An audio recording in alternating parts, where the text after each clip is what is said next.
Assalamu alaikum, dear students. Today we'll talk about a story from 9th class. The story is titled as The Adventures of Toto, and it's written by Ruskin Bond. So before going to the story, before talking about the story, before knowing what the story is about, we'll talk about the author of the poem, uh, and the name of the author is Ruskin Bond.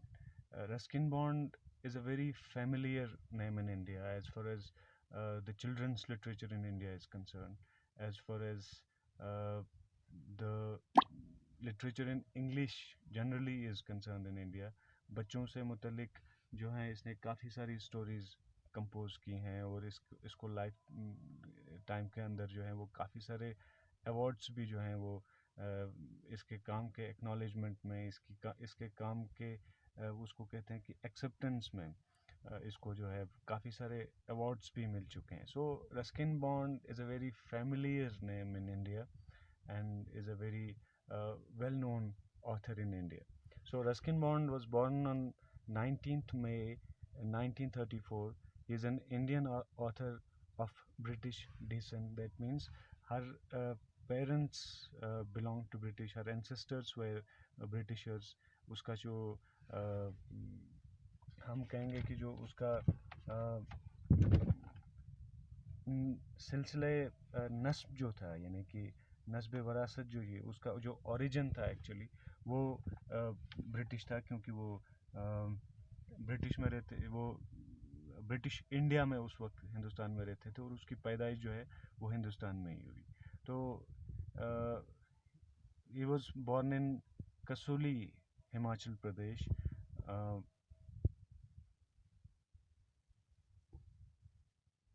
And currently he lives with his adopted family in Landor is a place in Mussoorie, and Mussoorie is a hill station in district Dehradun state Uttarakhand. तो वहाँ पे आजकल जो है उसके बाद जो है ये रह रहे हैं. सो इनको इनके काम के रिकॉग्निशन में इनका जो चिल्ड्रंस एजुकेशन और लिटरेचर के फील्ड में जो है उसके ग्रोथ के इवज़ में उसके एक्नॉलेजमेंट में उसको काफ़ी सारे अवार्ड्स मिले हैं. सो इन 1992 ही वाज अवॉर्डेड साहित्य एकेडमी अवार्ड. ये एक लिटरेरी ऑनर होता है हिंदुस्तान में. Indian national academy of letters की तरफ से ये एनुअली जो है ये दिया जाता है ऐसे राइटर्स को for the most outstanding books of literary merit published in many major Indian languages. हिंदुस्तानी किसी भी लैंग्वेज में अगर कोई आउटस्टैंडिंग काम हो, कोई बेहतरीन काम हो, कोई बेनिफिशियल काम हो, उसके लिए ये अवार्ड्स जो हैं दिए जाते हैं. तो एक नावल लिखी थी उन्होंने इंग्लिश में और उस नावल का नाम था our trees still grow in Dehra. उसके लिए इनको जो है ये 1992 का साहित्य एकेडमी अवार्ड जो है दिया गया था. तो इसके अलावा he was awarded Padma Shri in 1999 and Padma Bhushan in 2014. That means recently. So ये पद्म श्री अवार्ड जो होता है it's a fourth highest civilian award in the republic of India. इस आफ्टर यानी कि भारत रत्न इससे पहले आता है. इसके बाद जो है भारत रत्न से पहले जो है पद्म विभूषण और उसके बाद जो है पद्म भूषण आता है. So it's given every year on Republic day by government of India. So it was established in 1954. यानी ये अवार्ड्स देने की बुनियाद जो है वो 1954 में पड़ी थी. ये भी in recognition of distinguished contributions in various spheres of activities. यानी कि किसी भी फील्ड के में आउटस्टैंडिंग कंट्रीब्यूशंस के लिए इसमें सिर्फ लिटरेचर ही नहीं है बल्कि it includes arts, it includes industry, literature के अलावा science, sports, medicine, social service and public affairs. यानी इनमें जो भी कोई इंसान जो है वो कोई आउटस्टैंडिंग काम करता है, वो कोई बेहतरीन काम करता है, हम उसको कहेंगे सिंपल टर्म्स में कि जो कोई नुमाया काम इन फील्ड्स में जो है वो अंजाम देते हैं, उनको ये जो है पद्मश्री अवार्ड जो है उसे नवाजा जाता है. इसके अलावा पद्म भूषण के बारे में थोड़ी बहुत बात करेंगे। ये थर्ड हाईएस्ट सिविलियन अवार्ड है हिंदुस्तान में, preceded by the Bharat Ratna, Padma Vibhushan and Padma Shri. तो ये भी डिस्टिंग्विश्ड सर्विस के लिए दिया जाता है, जो कि बहुत हाई ऑर्डर की होती हैं। इसमें किसी भी तरह का कोई डिस्टिंक्शन नहीं है, यानी distinction of race, distinction of occupation, position और sex. So this award, this particular award criteria includes services to any field, including services rendered by the government servants। यानी कि जो पद्म भूषण है ये गवर्नमेंट सर्वेंट्स को भी दिया जाता है अगर उनका काम जो है वो किसी तरह से किसी मामले में आउटस्टैंडिंग हो, यानी वो बहुत ही नुमाया काम हो और उससे काफ़ी सारे लोगों को फ़ायदा पहुँचे, तो ऐसे शख्स को जो है ये पद्म भूषण अवार्ड्स वगैरह जो हैं वो दिए जाते हैं। तो रस्किन बॉन्ड जो था, जैसा कि मैंने आपको पहले कहा कि इसके रिसेंट्स जो हैं, इसके एंसेस्टर्स जो थे वो ब्रिटिश थे। तो इनके पेरेंट्स के नाम आपको बता देता हूँ। एडिथ क्लर्क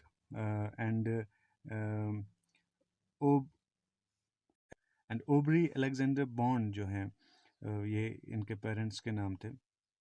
जैसा कि किताब में आपके यहाँ पे आप देख सकते हैं कि कसुली हिमाचल प्रदेश में एक जगह है, वहाँ पे इनका जन्म हुआ था जब ब्रिटिश इंडिया था, यानी कि जब अंग्रेज़ों की यहाँ पे हुकूमत थी।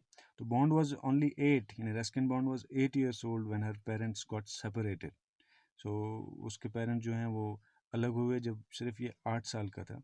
तो उसके बाद इसकी माँ जो है उसने एक पंजाबी हिंदू से शादी करी। तो रस्किन बॉन्ड जो हैं ये अपने फादर के साथ दिल्ली में काफ़ी टाइम रहे, जो कि रॉयल एयर फोर्स, जो उस वक्त की ब्रिटिश एयर फोर्स थी, उसमें जो है वो एम्प्लॉई थे।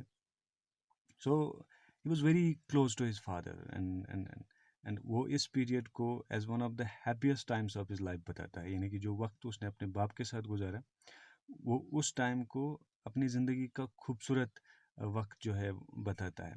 तो रस्किन बॉन्ड का जो ये फादर था जिसके साथ इसकी काफ़ी क्लोज एसोसिएशन थी, so he died when he was only 10 years old। यानी कि जब रस्किन बॉन्ड जो है वो सिर्फ 10 साल के थे तो उनके बाप जो हैं वो मलेरिया की वजह से वो फोत हो गए।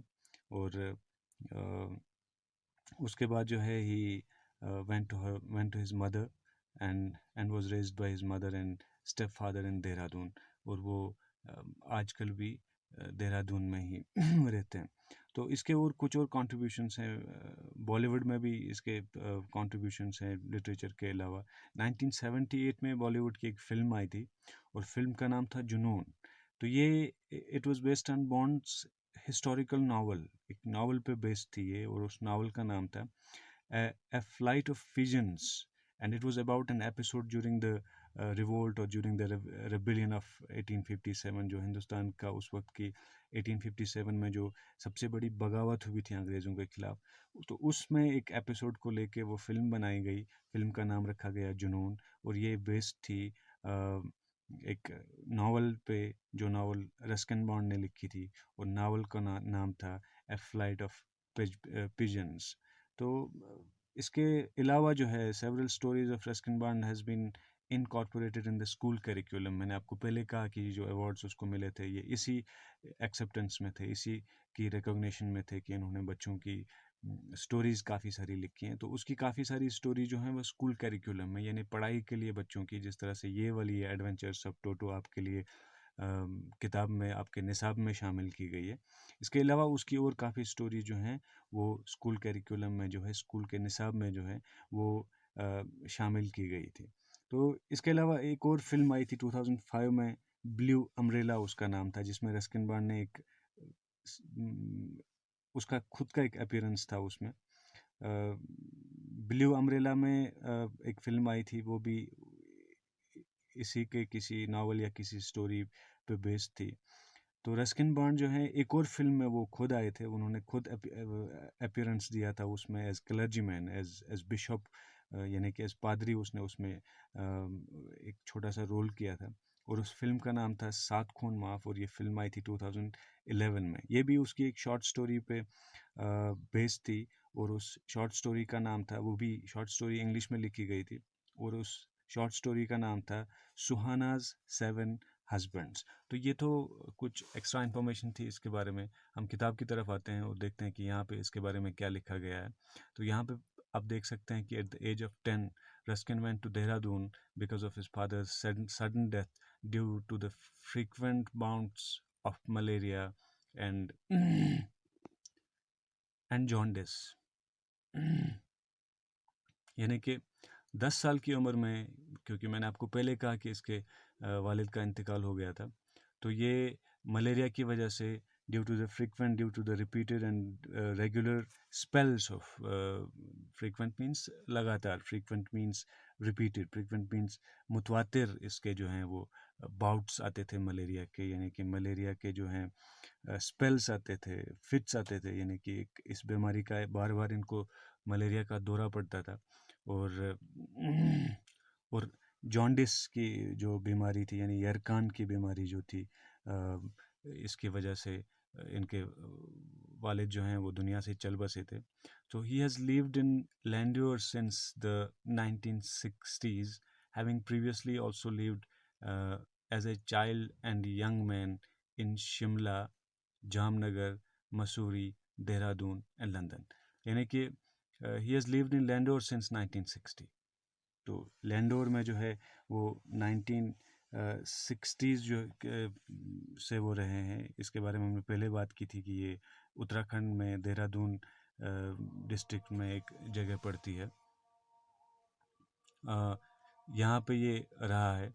Having previously also lived as a child and young man, यानी एक बच्चे की हैसियत से और एक यंग मैन की हैसियत से ये पहले शिमला में भी रह चुके हैं, जामनगर भी रह चुके हैं, मसूरी भी रह चुके हैं, देहरादून में भी रह चुके हैं और कुछ टाइम तक लंदन में भी इन्होंने क़याम किया है। So most of his writings show a strong influence from the social life in the hill stations at the foothills of the Himalayas, क्योंकि ये उत्तराखंड में और हिमालयाज़ के हिल स्टेशंस उसके फुटहिल्स में रहते आए हैं। तो इनके जो अक्सर जो इसकी राइटिंग्स हैं, those writings are inspired those hill stations, यानी कि वो जो पहाड़ी सिलसिले थे, वो जो पहाड़ी इलाके थे, उनसे इंस्पायर होके, उनसे मुतासिर होके उन्होंने अपनी सारी जो है काफ़ी सारी कहानियाँ लिखी हैं, where he spend his childhood, जहाँ पे उसने अपना बचपन गुजारा था। So his first novel was The Room on the Roof, published when he was only 21 years and partly based on the experiences at Dehradun in his small rented room on the roof. तो ये room on the roof, ये novel उन्होंने पहली लिखी थी अपने literary career की, और ये 21 ईयर्स की एज में इसको पब्लिश किया गया था। दैट मीन्स बहुत छोटी उम्र से ही उनको जो है राइटिंग का शौक़ था, उनको लिखाई का शौक़ था। तो ये 21 ईयर्स की एज में पब्लिश की गई थी। तो ये भी देहरादून में ही एक छोटे से रेंटेड रूम में रहते थे वो, ऑन द रूफ, यानी कि छत पे बिल्कुल ऊपरी मंजिल पर जो है वो एक किराए के कमरे में रहते थे। और वहाँ के एक्सपीरियंसेस से मुतल्लिक, यानी वहाँ पे उनकी ज़िंदगी कैसे थी, वहाँ पे उन्होंने क्या एक्सपीरियंस किया, उनको क्या लगा, उन्होंने क्या देखा, इसके बारे में पूरी तरह से इस नावल में उन्होंने बात की है। He is considered to be an icon among Indian writers. He was awarded the Padma Shri in 1999 for his contribution to the children's education. तो एक मॉडल के तौर पे उसको माना जाता है, एक आइकन के तौर पे उसको इंडियन राइटर्स में माना जाता है। तो उसको 1999 में इसके इससे मुतल्लिक़ हमने पहले बात की कि उसको पद्मश्री अवार्ड दिया गया था, कि जो चिल्ड्रंस लिटरेचर था उसके एवज़ में, उसके रिकॉग्निशन में, उसकी एक तरह से एक्नॉलेजमेंट में, यानी कि उसके काम को जो है वो एक्नॉलेज किया गया और उसको अवार्ड दिया गया। तो ये था इसके बारे में। तो नेक्स्ट वीडियो में जो है हम स्टोरी पे आएंगे और स्टोरी से मुतल्लिक़ हम बात करेंगे।